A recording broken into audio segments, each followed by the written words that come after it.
Assalamualaikum warahmatullahi wabarakatuh.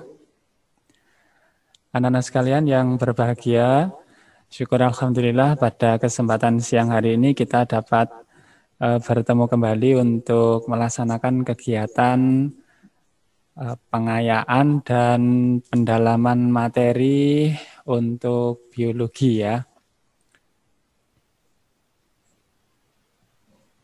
Untuk biologi pada pertemuan sebelumnya kita sudah membahas tentang genetika ya. Hari ini kita lanjutkan untuk topik genetikanya. Saya review sedikit terlebih dahulu biar ingat kembali materinya dan bisa nyambung dengan materi hari ini ya. Untuk genetika kita sudah membahas tentang hukum Mendel. Ada hukum 1 Mendel dan hukum 2 Mendel. Kemudian kita juga sudah membahas tentang penyimpangan semu hukum Mendel. Untuk penyimpangan semu hukum Mendel kemarin kita bedakan jadi 2. Yang pertama ada interaksi alel dan yang kedua ada interaksi gen. Untuk interaksi alel kemarin kita bedakan jadi 4. Yang pertama ada intermediate, kemudian ada kodominan, lalu ada alel ganda dan yang keempat ada alel letal. Kemudian untuk interaksi gen kemarin kita bedakan jadi 7.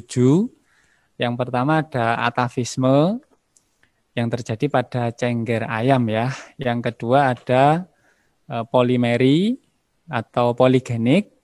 Kemudian ada kriptomeri. Selanjutnya yang keempat ada gen komplementer. Kemudian yang kelima ada epistasis dominan. Kemudian yang keenam ada epistasis resesif. Dan yang ketujuh ada epistasis dominan rangkap. Nah, semua itu sudah kita bahas pada pertemuan sebelumnya. Dan kemarin kita juga sudah latihan soal tentang topik tersebut. Nah, sekarang untuk topik genetika itu kita masih sisa 2 topik utama ya. Yang hari ini kita bahas adalah pautan dan pindah silang, serta cara menentukan jenis kelamin pada makhluk hidup. Terus setelah itu kita juga akan membahas tentang hereditas atau kelainan-kelainan menurun pada manusia yang insya Allah kita bahas pada pertemuan selanjutnya. Untuk hari ini kita fokus dulu ke peristiwa pautan dan pindah silang. Oke, kita mulai dengan membaca bismillah bersama-sama. Bismillahirrahmanirrahim. Baik, kita mulai diskusi dan pembahasan kita hari ini tentang pautan dan pindah silang. Mohon anak-anak untuk mempersiapkan diri ya, disiapkan alat tulis, kertas, ballpoint. Kita mulai untuk pembahasan genetika kali ini. Oke, kita mulai dulu dari konsep tentang pautan. Pautan merupakan gen-gen yang tidak memisah secara bebas pada saat pembelahan meiosis. Dan gen-gen itu akan cenderung diturunkan secara bersama-sama dalam satu kromosom. Nanti akan saya kasih contoh ya bagaimana proses penurunan gen-gen yang sifatnya tertaut ini. Nah, apa bedanya proses pemisahan bebas yang terjadi pada hukum Mendel dengan peristiwa pautan ini? Nah, kalau pada hukum Mendel itu gen-gennya tidak berada dalam satu kromosom. Misalnya kemarin kita ambil contoh pada hukum 2 Mendel, ada 2 sifat beda ya, misalnya ada tanaman ercis gitu. Ini tanaman ercis, batangnya tinggi, bunganya warna ungu misalnya. Nah, gen yang mengontrol batang tinggi pada tanaman ercis dikode oleh gen T misalnya, T besar gitu. Sedangkan untuk bunga warna ungu dikode oleh gen U besar misalnya. Nah, gen T besar dengan gen U besar ini terletak pada kromosom yang berbeda kalau pada kejadian hukum Mendel. Sehingga gen T dengan gen U ini nanti akan terpisah secara bebas dan bergabung secara bebas. Nah, pada peristiwa pautan ini, atau ada yang menyebut dengan istilah tautan ya, ini antara gen yang satu dengan gen yang lain itu terletak pada kromosom yang sama. Jadi kalau kita aplikasikan pada kejadian pautan ini, maka gen T besar tadi dengan U besar tadi berada dalam satu kromosom yang sama. Sehingga ketika terjadi pembelahan meiosis, maka gen T besar dengan U besar akan diturunkan bersama-sama. Jadi dia tidak memisah secara bebas. Nah, ini nanti dampaknya adalah jumlah gamet yang dihasilkan juga akan lebih sedikit gitu dibandingkan dengan hukum Mendel yang terjadi pemisahan dan penggabungan secara bebas gitu. Nah, terus di sini ada penjelasan bahwa pautan itu terjadi pada autosomal maupun terjadi pada gonosomal. Pautan autosomal itu artinya gen-gen yang terpaut pada kromosom tubuh. Kalau gonosomal itu adalah gen-gen yang terpaut pada kromosom kelamin. Nah, kalau kita ambil contoh misalnya pada manusia, manusia punya, kalau dalam kondisi haploid ya, N, maka dalam genomnya, di dalam inti selnya atau nukleusnya, terdapat 23 kromosom. Nah, kromosom nomor 1 sampai nomor 22 itu disebut dengan istilah autosom atau kromosom tubuh. Sedangkan kromosom nomor 23 disebut dengan gonosom atau kromosom kelamin. Nah, gonosom ini ada dua jenis, kromosom X dan kromosom Y. Nah, kalau ada gen-gen yang terpaut pada kromosom nomor 1 sampai kromosom nomor 22, itu disebut dengan istilah pautan autosomal atau pautan yang terjadi pada kromosom tubuh. Sedangkan kalau pautan itu terjadi pada kromosom nomor 23, bisa pada kromosom X, bisa pada kromosom Y, itu disebut dengan istilah pautan gonosomal. Nah, supaya lebih jelas saya ambil contoh misalnya gini. Nah, ada kelainan yang bersifat menurun pada manusia misalnya hemofili. Nah, kemarin sudah pernah kita singgung sedikit tentang hemofili ya. Hemofili adalah kejadian yang mana seseorang ini apabila luka darahnya akan sukar membeku gitu. Nah, hemofili itu terpaut pada kromosom X. Jadi kasus kejadian hemofili ini yang bermasalah adalah pada kromosom X-nya, bukan pada kromosom tubuh maupun kromosom Y.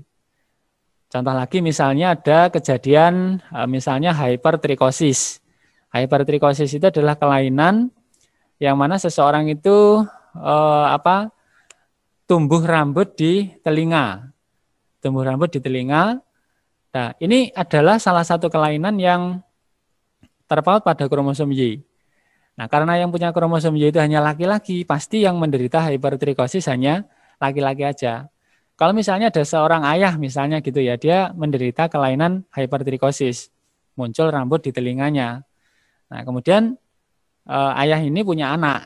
Anak laki-lakinya pasti akan menderita hipertrikosis juga, karena ayah yang membawa gen Y dan pada gen Y tersebut terjadi kelainan hipertrikosis, ya, maka gen Y tersebut akan diwariskan ke anaknya dan anaknya pasti akan menderita kelainan hipertrikosis itu. Nah, ini adalah salah satu contoh jenis pautan ya, ada pautan autosomal sama pautan gonosomal. Nah, kalau pautan autosomal contohnya adalah kelainan misalnya albino. Nah, albino ini adalah kelainan seseorang yang tidak mampu menghasilkan pigmen melanin ya. Jadi ada enzim-enzim tertentu di dalam tubuh orang tersebut yang tidak berfungsi atau tidak diproduksi sehingga orang tersebut tidak mampu menghasilkan pigmen melanin. Nah, untuk kejadian albino ini maka terjadi pada pautan autosomal, bukan pautan gonosomal. Artinya laki-laki perempuan punya potensi yang sama. Kemudian probabilitasnya antara laki-laki sama perempuan juga sama untuk menderita kelainan albino ini. Ini adalah pengantar untuk pautan atau linkage. Saya kembali ke pautan dan pindah silang. Di sini ada gen terpaut dan gen yang tidak terpaut. Nah, saya review sedikit tadi untuk kromosom ya. Untuk kromosom yang pertama di sebelah kiri ya, di sini ada dua gen, ada gen 1 dan ada gen 2. Ketika gen 1 tadi saya lambangkan misalnya dengan A, gen 2-nya dengan T, gini misalnya ya. Karena berada dalam satu kromosom, Nah, maka nanti gen A dengan T akan diturunkan bersama-sama. AT gini. Nah, terus untuk kejadian yang kedua dalam kondisi bebas ya, tadi ada gen 1. Nah, gen 1-nya tadi dilambangkan dengan A misalnya, gen 2-nya dilambangkan dengan T. Karena gen 1 terletak pada kromosom yang berbeda dengan gen 2, maka ketika terjadi meiosis, gen ini akan dipisahkan. Berarti di sini ada gen A, sedangkan di sini ada gen T gitu. Sehingga gametnya lebih bervariasi kalau gen-gen itu bebas, tidak terpaut gitu. Oke, sekarang kita lanjut. Bagaimana Pak cara menentukan gamet pada peristiwa pautan? Nah, ini kita kasih contoh dulu. Saya punya gen A besar, A kecil, B besar, B kecil. Kejadian pertama misalnya gennya tidak terpaut. Ini kita menentukan gamet dulu ya. Kalau tidak terpaut berarti kan mengikuti hukum Mendel ya. Berarti di sini ada A besar, terus ada A kecil, di situ ada B besar, B kecil, nah B besar, B kecil. Sehingga kita akan dapat gametnya yaitu A besar, B besar, A besar, B kecil, A kecil, B besar, dan A kecil, B kecil. Jadi gametnya ada 4 macam. Ada 4 macam gamet.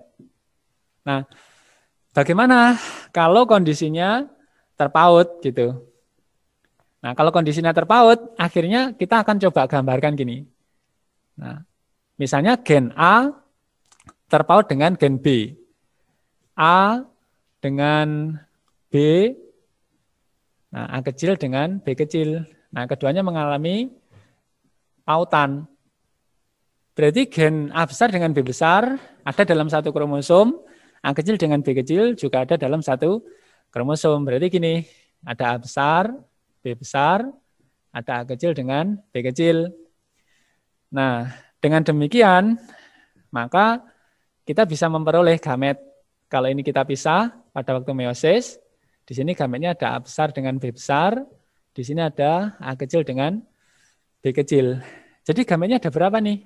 Hanya ada 2 macam gamet gitu. Jadi kalau ada peristiwa pautan, maka akan mengakibatkan jumlah gamet yang dihasilkan menjadi lebih sedikit gitu. Nah, sekarang saya ambil contoh satu lagi ya. Contoh satu lagi sebelum masuk ke materi berikutnya. Misalnya saya punya A besar, A kecil, B besar, B kecil, C besar, C kecil. Terus A besar dengan B besar, A kecil, B kecil mengalami pautan. Nah, sedangkan yang B dengan C tidak mengalami pautan. Gimana nih gamet-gametnya gitu. Berarti ya kita aja analisis ya. Dengan mudah kita bisa menganalisis nih. Misalnya A besar dengan B besar terjadi pautan. Berarti kita gambarin gini nih. A besar, B besar, nah A kecil, B kecil berpautan. Nah, sedangkan C-nya tidak, berarti C-nya sendiri nih. Nah, ini C besar, ini C kecil. Berarti gametnya adalah, nah pada waktu misah, ini ada A besar dengan B besar, ini ada A kecil dengan B kecil. Nah, ini pada waktu misah, C besar, C kecil. Nah, berarti kita tuliskan nih, berarti ada A besar, B besar, yang ini ya. Kemudian ada A kecil, B kecil, yang ini. Nah, kemudian ada C besar dan C kecil. C besar, C kecil, C besar, dan C kecil. Jadi gametnya yang kita pilih A besar, B besar, C besar, A besar, B besar, C kecil, A kecil, B kecil, C besar, A kecil, B kecil, C kecil. Jadi ada 4 macam gamet. Nah, ini kalau tidak pautan, A besar, A kecil, B besar, B kecil, C besar, C kecil, kalau tidak terjadi pautan, gametnya ada 8 gitu. Kemarin saya kasih trik, kalau nyari gamet ya, kalau nyari gamet, Maka kalau dia heterozigot, jenis gametnya ada 2, kalau homozigot 1. Berarti kayak gini ini kan heterozigot ya, berarti 2. Di sini B besar B kecil heterozigot berarti 2. C besar C kecil heterozigot 2. 2 kali 2 kali 2, berarti 2 pangkat 3, 8. Kalau kondisinya tidak terpaut. Nah, kalau terpaut, gametnya cuma ada 4. Nah, dengan demikian sebenarnya kejadian pautan ini menyebabkan gamet-gamet yang diproduksi menjadi lebih sedikit dibandingkan dengan kondisi tidak berpautan gitu. Ini cara menentukan gamet pada peristiwa pautan. Oke, sekarang kita lanjut dulu. Nah, pautan tadi kita sampaikan ada 2 ya. Ada pautan autosomal dan pautan gonosomal. Pautan autosomal, pautan yang terjadi pada kromosom tubuh. Kalau pautan gonosomal, pautan yang terjadi pada kromosom kelamin. Nah, sekarang kita bahas pautan autosomal dulu, autosomal linkage. Ada penelitian yang dilakukan oleh ini ya, Morgan ya. Jadi Morgan menyilangkan lalat buah betina tubuh abu-abu sayap normal, heterozigot. Nah, dari sini kita bisa mengetahui tubuh abu-abu sayap normal. Genotipnya adalah B besar B kecil, V besar V kecil. Berarti abu-abu ini dikode oleh gen B besar. Kemudian sayap normal dikode oleh V besar. Disilangkan dengan apa nih? Lalat buah jantan tubuh hitam sayap vestigial, sayap pendek, mengkerut gitu ya. Jadi sayapnya berkerut dan lebih pendek daripada sayap normal. Nah, hitam itu di sini B kecil B kecil. Sayap berkerut atau sayap pendek vestigial itu V kecil V kecil.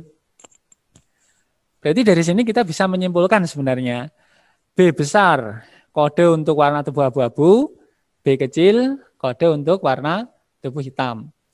V besar kode untuk atau gen untuk sayap normal, V kecil untuk sayap vestigial gitu ya. Nah, hasil persilangan tersebut diharapkan menghasilkan keturunan sebagai berikut. Nah, kalau ada B besar, B kecil, V besar, V kecil disilangkan dengan B kecil, V kecil, V kecil, V kecil. Anaknya yang diharapkan pasti begini kan. Ini kan kita cari gametnya dulu nih. Ini kan gametnya B besar, V besar. Terus B besar, V kecil kan. Nah, B kecil, V besar, dan B kecil, V kecil. Gitu. Yang satunya lagi, nah di sini gametnya hanya 1, B kecil, V kecil. Nah, harapannya yang diperoleh anakannya seperti ini. Kalau di sini kan B besar, B kecil, V besar, V kecil kan ini ya, 1. Terus B besar, B kecil, V kecil, V kecil, ini 1. Terus di sini yang ketiga ini ada, nah ini harusnya B kecil, B kecil, V besar, V kecil ya. Nah ini ya, oh ini ya sudah. Terus B besar, B kecil, V kecil, V kecil, di sini. Kalau yang kedua tadi nih ya, B kecil, V kecil, V besar, V kecil ya, di sini ya. Terus terakhir B kecil, V kecil, V kecil, V kecil. 1. Harapannya anaknya adalah abu-abu sayap normal 1, kemudian hitam sayap normal 1, abu-abu sayap vestigial 1, hitam sayap vestigial 1. Ini harapannya. Jadi diharapkan itu mengikuti hukum Mendel ini. Nah, pertanyaannya adalah apakah harapan ini nanti sesuai dengan kenyataan yang terjadi kan gitu.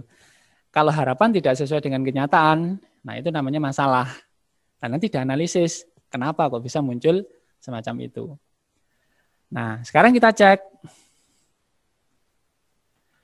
Hasil persilangan ternyata menunjukkan bahwa, nah ini hasilnya ternyata seperti ini.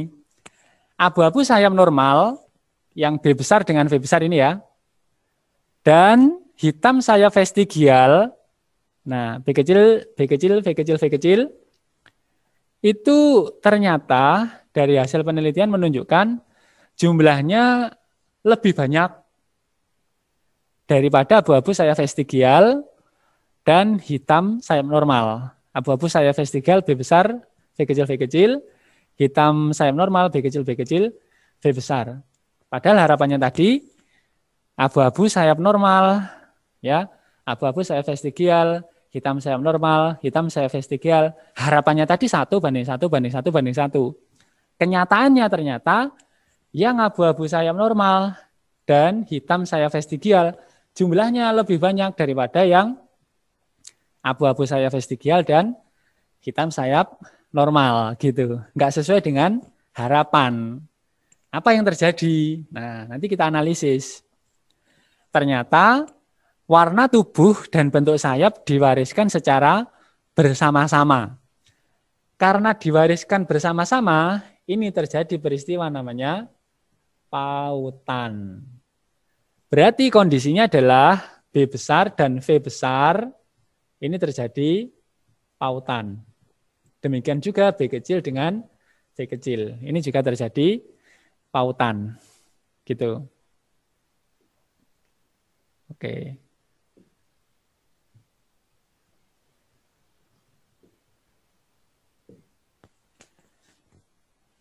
Harusnya kalau terjadi pautan kan anaknya cuma 2 jenis, Pak.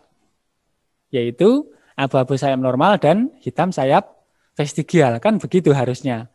Kok muncul abu-abu sayap vestigial dan hitam sayap normal? Dari mana nih?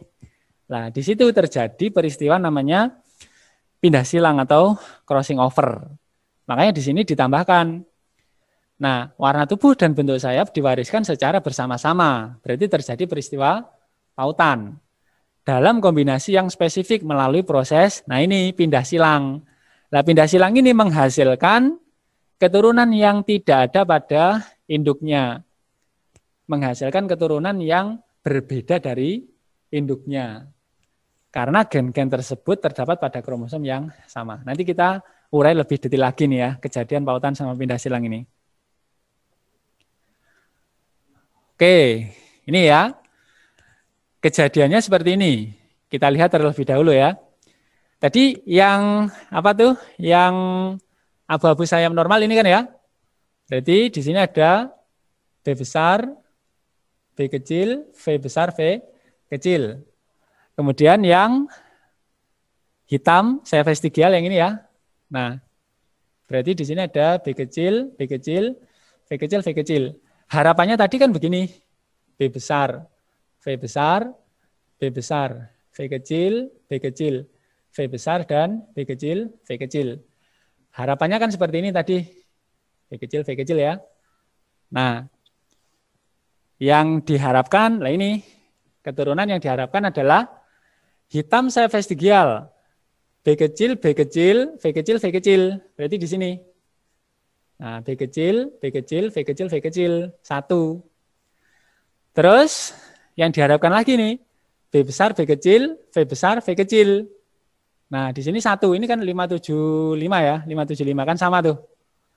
Berarti mana tuh? Ini. B besar, B kecil, V besar, V kecil.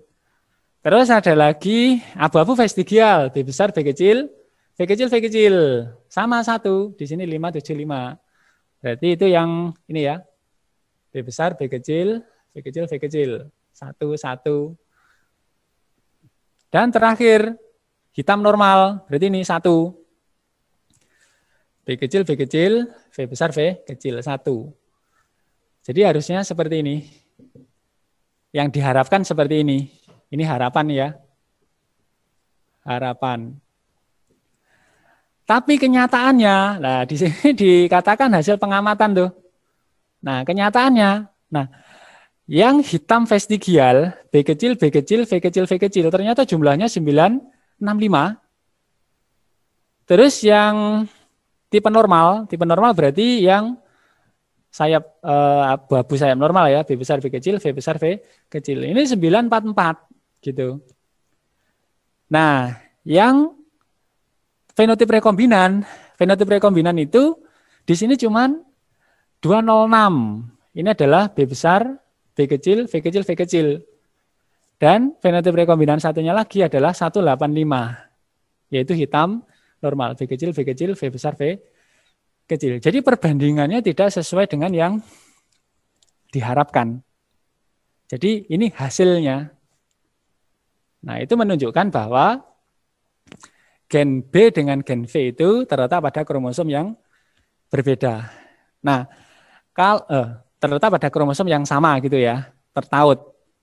Nah, tetapi memunculkan kombinasi, nah ini kan rekombinan kan. Nah, rekombinan ini terbentuk akibat peristiwa pindah silang. Gimana Pak kejadian pindah silangnya? Nah, sekarang kita cek. Di sini kan ada B besar, B kecil, V besar, V kecil. Silangin dengan B kecil, B kecil, V kecil, V kecil. Kalau terpaut kan gini nih. B besar, V besar, V kecil kan? V kecil, V kecil.